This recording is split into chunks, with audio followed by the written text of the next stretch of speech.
Morning students, chemistry online classes में आपका welcome. हम लोग पढ़ रहे थे पॉलीमर वाला चैप्टर पढ़ रहे थे। लेसन नंबर 15 में आपको स्टडी करवा रहा था। लेसन नंबर 15 इसका नाम था पॉलीमर, और पॉलीमर का मतलब हिंदी में मैंने आपको बताया था बहुलक। क्या बताया था? पॉलीमर को हिंदी में हम क्या कहते हैं? बहुलक कहते हैं। यहाँ तक मैंने आपको सारी बातें बता दी थी। What is the polymer, polymer क्या होता है, बहुलक किसे कहते हैं, ये सारी चीज़ें मैंने आपको स्टडी करवाई थी। ठीक है, अब मैं आपको और भी बहुत सारी चीज़ें स्टडी करवाऊँगा। ठीक है, आप देखते रहिए। अब हमारे पास एक टॉपिक है, वो ये है, टॉपिक है वो ये है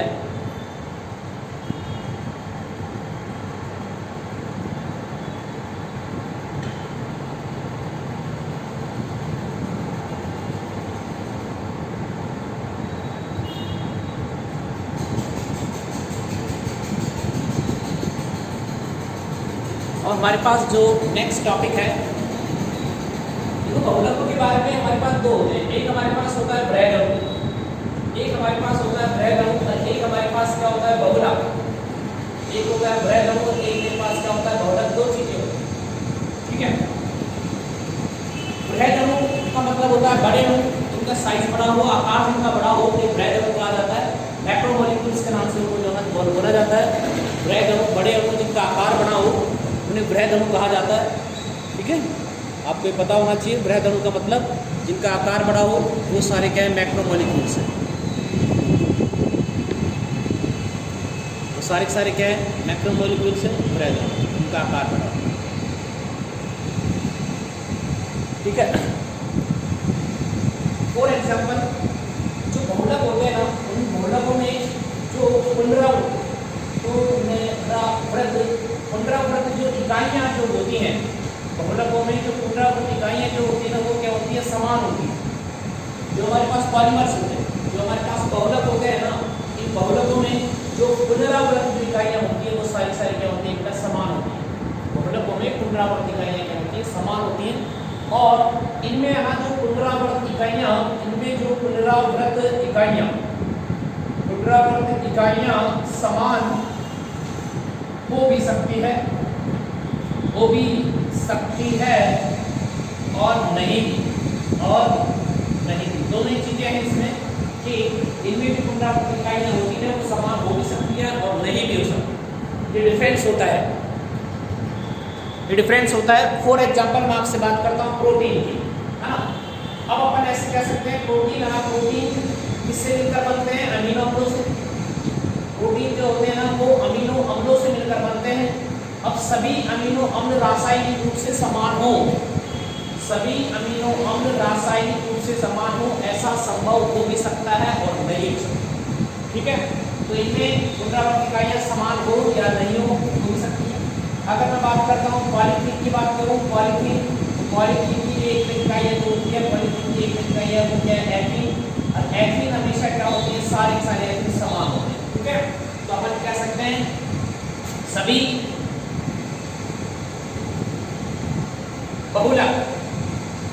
बहुलक बृहद अणु होते हैं। सभी बहुलक जो होते हैं वो बृहद अणु होते हैं, परंतु सभी बृहद अणु बहुलक नहीं होते।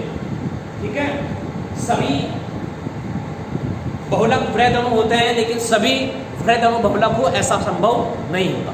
ठीक है, तो ये कुछ बातें थी जिसको मैक्रोमोलिक्यूल्स और पॉलीमर में डिफरेंस है, ये आपको पता होना चाहिए। ठीक है, क्या डिफरेंस होता है मैक्रोमोलिक्यूल्स में और पॉलीमर में, क्या मतलब होता है, ये आपको पता होना चाहिए। ठीक है, अब देखिए बेटा, हमारे पास जो अगला टॉपिक आता है वो हमारे पास बहुत अच्छा टॉपिक है, वेरी इंपॉर्टेंट, बहुत अच्छा टॉपिक है आपको पढ़ने के हिसाब से। अगला जो टॉपिक है वो है स्रोत बहुलकों का वर्गीकरण। अगला जो मेरे पास टॉपिक है वो है बहुलकों का वर्गीकरण। बहुलकों का वर्गीकरण कैसे करते हैं? बहुलकों के वर्गीकरण में सबसे पहली बात जो मेरे पास टॉपिक है वो है स्रोत के आधार पर वर्गीकरण। इसके आधार पर स्रोत के आधार पर वर्गीकरण। ठीक है, इसके आधार पर करेंगे, स्रोत के आधार पर वर्गीकरण। तो आपको ये पता होना चाहिए स्रोत के आधार पर जो बहुलक होते हैं ना, वो बेटा कितने प्रकार के होते हैं। तीन प्रकार के स्रोत के आधार पर बहुलक जो होते हैं वो तीन प्रकार के होते हैं। पहला जो मेरे पास आता है जिसे मैं लिखता हूँ प्राकृतिक बहुलक। कौन सा? प्राकृतिक बहुलक। प्राकृतिक बहुलक स्रोत के आधार पर। दूसरा जो मैं लिखता हूँ वो आएगा मेरे पास संश्लेषित बहुलक। संश्लेषित बहुलक आता है दूसरा। और तीसरा जो बेटा मेरे पास आता है वो आता है अर्ध संश्लेषित बहुलक। अर्ध संश्लेषित बहुलक। तीन तरह के बहुलक मेरे पास होते हैं। पहला जो होगा उसे कहेंगे प्राकृतिक बहुलक, दूसरा जो बहुलक होगा उसे कहेंगे बेटा कौन सा? संश्लेषित बहुलक, और तीसरा जो बहुलक हमारे पास आता है वो आएगा अर्ध संश्लेषित बहुलक। ठीक है, तो इस तरीके से हमारे पास ये बहुलक हैं। ठीक है, पहला बहुलक कौन सा हो गया? पहला हमारे पास हो गया स्रोत के आधार पर वर्गीकरण। तो स्रोत के आधार पर जो वर्गीकरण है, स्रोत के आधार पर वर्गीकरण में सबसे पहला जो पॉइंट आएगा वो ये आएगा कि स्रोत के आधार पर अगर हम वर्गीकरण करते हैं तो स्रोत के आधार पर सबसे पहले आएगा प्राकृतिक बहुलक। कौन सा बहुलक आएगा? प्राकृतिक बहुलक आएगा। पहला आएगा स्रोत के आधार पर प्राकृतिक बहुलक। प्राकृतिक बहुलक का मतलब होता है वे बहुलक जो प्रकृति से एवं जीव जंतुओं से प्राप्त होते हैं। जीव जंतु, वे बहुलक जो प्रकृति से एवं जीव जंतुओं से प्राप्त होते हैं प्राकृतिक बहुलक कहलाते हैं।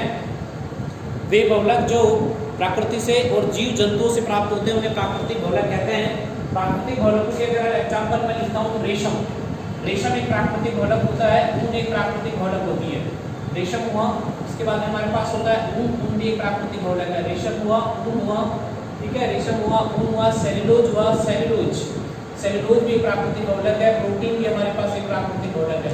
वे बहुलक जो कार्बोहाइड्रेट भी हमारे पास एक प्राकृतिक बहुलक हो सकते हैं। तो वे बहुलक जो पेड़ पौधों व जीव जंतुओं से प्राप्त होते हैं उन बहुलकों को कहा जाता है बेटा ये प्राकृतिक बहुलक है। कौन से बहुलक है? प्राकृतिक बहुलक है। दूसरा आएगा संश्लेषित बहुलक। वे बहुलक जिन्हें कृत्रिम रूप से बनाया जाता है, वे बहुलक जिन्हें कृत्रिम रूप से बनाया जाता है वो सारे कौन से बहुलक कहलाते हैं? संश्लेषित बहुलक कहलाते हैं। कृत्रिम रूप से इनको मानव के द्वारा बनाया जाता है, इसलिए इन्हें मानव निर्मित बहुलक भी कहते हैं। मानव निर्मित बहुलक भी कहते हैं। ये प्रयोगशाला में बनाया जाता है, इसलिए इन्हें प्रयोगशाला में निर्मित बहुलक भी कहते हैं। इसलिए इनको प्रयोगशाला में निर्मित बहुलक भी कहते हैं। तो मेरे पास आ गया संश्लेषित बहुलक। संश्लेषित बहुलकों की बात करते हैं तो संश्लेषित बहुलक भी कहेंगे इनको कृत्रिम बहुलक भी कहेंगे, इनको मानव निर्मित बहुलक भी कहा जाता है और इनको प्रयोगशाला में निर्मित बहुलक भी कहा जाता है। फॉर एग्जाम्पल जैसे मेरे पास होता है, जैसे मेरे पास हुआ पॉलीथीन। पॉलीथीन जो होता है किसी पेड़ में नहीं आता, इसे लेबोरेटरी में बनाया जाता है तो पॉलीथीन हुआ। इसी तरह मेरे पास हुआ पीवीसी हुआ, मेरे पास क्या हुआ बेकेलाइट हुआ। बेकेलाइट ये सारे क्या होते हैं? ये मानव निर्मित बहुलक है। तो मानव के द्वारा बनाया जाता है, प्रयोगशाला में बनाया जाता है, ठीक है, इसलिए इनको मानव निर्मित बहुलक, प्रयोगशाला में निर्मित बहुलक अथवा संश्लेषित बहुलक भी कहा जाता। तीसरा मेरे पास आएगा अर्ध संश्लेषित बहुलक। अर्ध संश्लेषित बहुलक का मतलब है ये बहुलक जो प्राप्त तो प्रकृति से होते हैं। ये बहुलक जो प्राप्त तो प्रकृति से होते हैं, ठीक है, ये बहुलक जो प्राप्त तो प्रकृति से होते हैं, ठीक है, ये बहुलक जो प्राप्त तो प्रकृति से होते हैं, परंतु उनका शुद्धिकरण प्रयोगशाला में होता है। प्रयोगशाला में होता है। इस तरह के जो बहुलक होते हैं कौन से बहुलक कहते हैं? इस तरह के जो बहुलक होते हैं बहुलकों को कहा जाता है अर्ध संश्लेषित बहुलक। तो अर्ध संश्लेषित बहुलक का मतलब होता है वे बहुलक जो प्राप्त तो प्रकृति से होते हैं परंतु उनका शुद्धिकरण प्रयोगशाला में किया जाता है। इस प्रकार के बहुलकों को हम लोग क्या कहते हैं? इस प्रकार के बहुलकों को हम अर्ध संश्लेषित बहुलक कहते हैं। इनके अगर मैं एग्जाम्पल लिखता हूँ तो एक एग्जाम्पल मेरे पास आएगा बेटा, वो मेरे पास आता है सेल्यूलोज एसीटेट। ये कौन सा बहुलक है? या एक अर्ध संश्लेषित बहुलक है। एक मेरे पास आएगा सेल्यूलोज नाइट्रेट। ये भी मेरे पास एक अर्ध संश्लेषित बहुलक होता है। और एक मेरे पास आता है वल्केनीकृत रबड़। सेल्यूलोज एसीटेट क्या कहते हैं? सेल्यूलोज एसीटेट को कहते हैं रेयॉन के नाम से जाना जाता है। ये रेशा होता है और इसे हम घन कॉटन के नाम से जानते हैं। ये भी हमारे पास क्या होता है? रेशा होता है। ये मेरे पास क्या हो गया? बहुलकों का वर्गीकरण हो गया। इसके आधार पर स्रोत के आधार पर बहुलक तीन प्रकार के हो सकते हैं, प्राकृतिक बहुलक, संश्लेषित बहुलक और अर्ध संश्लेषित बहुलक। प्राकृतिक बहुलक का मतलब होता है वे बहुलक जो प्रकृति से प्राप्त होते हैं, पेड़ पौधों से प्राप्त होते हैं, जीव जंतुओं से प्राप्त होते हैं, प्राकृतिक बहुलक कहलाएंगे। अर्ध संश्लेषित बहुलक और संश्लेषित बहुलक। इसके बाद में जो नेक्स्ट हमारे पास क्लासिफिकेशन आता है वो आएगा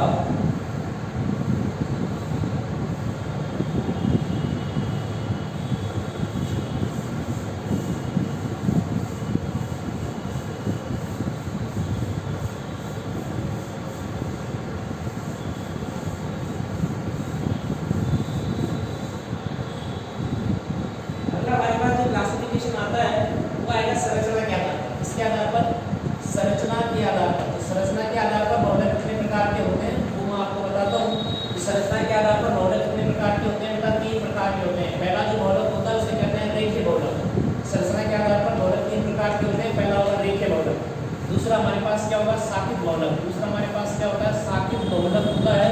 और तीसरा हमारे पास जो होता है वो होता है तिर्यक जालबद्ध बहुलक। कौन सा? तिर्यक जालबद्ध बहुलक होता है। ठीक है, तो हमारे पास संरचना के आधार पर 3 प्रकार के बहुलक होते हैं। संरचना के आधार पर पहला जो बहुलक होता है उसे रेखीय बहुलक कहा जाता है, दूसरा जो बहुलक होगा उसे शाखित बहुलक कहेंगे, तीसरा जो बहुलक होगा उसे कहेंगे तिर्यक जालबद्ध बहुलक होता है। ठीक है, रेखीय बहुलक का क्या मतलब होता है? रेखीय बहुलक वे बहुलक जिनमें एकलिक इकाइयां परस्पर जुड़ करके लंबी लंबी रेखीय श्रृंखलाएं बनाती हैं। इस प्रकार के बहुलकों को हम क्या कहते हैं? इस प्रकार के बहुलकों को हम कहेंगे रेखीय बहुलक। क्या कहेंगे? रेखीय बहुलक कहेंगे कि लंबी लंबी श्रृंखलाएं बना लेती हैं। ठीक है, इसके एग्जांपल मैं लिखूं तो इसमें मैं लिखूंगा उच्च घनत्व पॉलीथीन। उच्च घनत्व पॉलीथीन भी प्रकार का एग्जांपल है।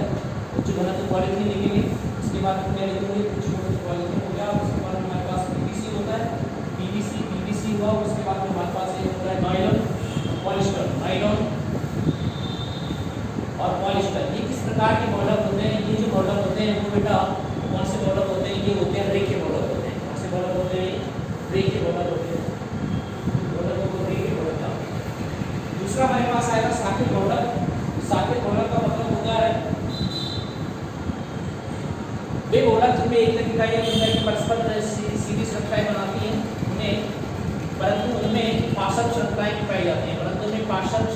पाई जाती हैं। इस प्रकार के जो बहुलक होते हैं उन बहुलकों को क्या कहा जाता है? इस प्रकार के बहुलकों को कहते हैं शाखित बहुलक। क्या कहेंगे उन्हें?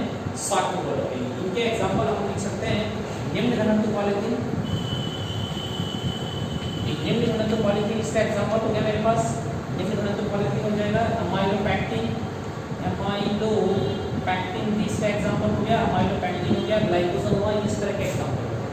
एक होता है तिर्यक जालबद्ध बहुलक, जिनमें क्या होता है कि क्रॉस आवरण पाए जाते हैं। ये जो बहुलक होते हैं इनमें क्रॉस आवरण पाए जाते हैं। इस तरह के आवरण बनेंगे, इन आवरणों को हम कहेंगे क्रॉस आवरण। क्या कहेंगे? इन आवरणों को हम क्या कहेंगे? क्रॉस आवरण के नाम से इनको जाना जाता है। ठीक है, तो इसे कहते हैं तिर्यक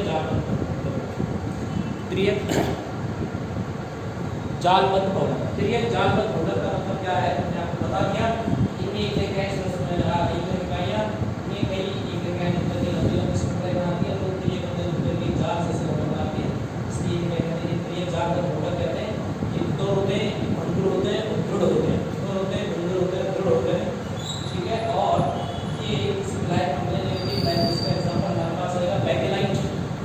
बैकेलाइट इसका एग्जांपल है मेरे पास, दैट इज बैकेलाइट। बैकेलाइट इसका एग्जांपल है। और इसका एक और एग्जांपल होता है वो मेरे पास आएगा मेलामीन फॉर्मल्डिहाइड रेजिन। मेलामीन फॉर्मल्डिहाइड रेजिन, इस तरह के बहुलक होते हैं। ठीक है, यहाँ तक आपको मेरे हिसाब से कोई प्रॉब्लम इसमें नहीं आएगी। ये संरचना के आधार पर वर्गीकरण है और मैंने आपको बता दिया। संरचना के आधार पर 3 तरह के बहुलक हो गए, रेखीय बहुलक हो गया, शाखित बहुलक हो गया और तिर्यक जालबद्ध बहुलक हो जाएगा। ठीक है, आई थिंक यहाँ तक आपको कोई प्रॉब्लम मेरे हिसाब से नहीं आएगी।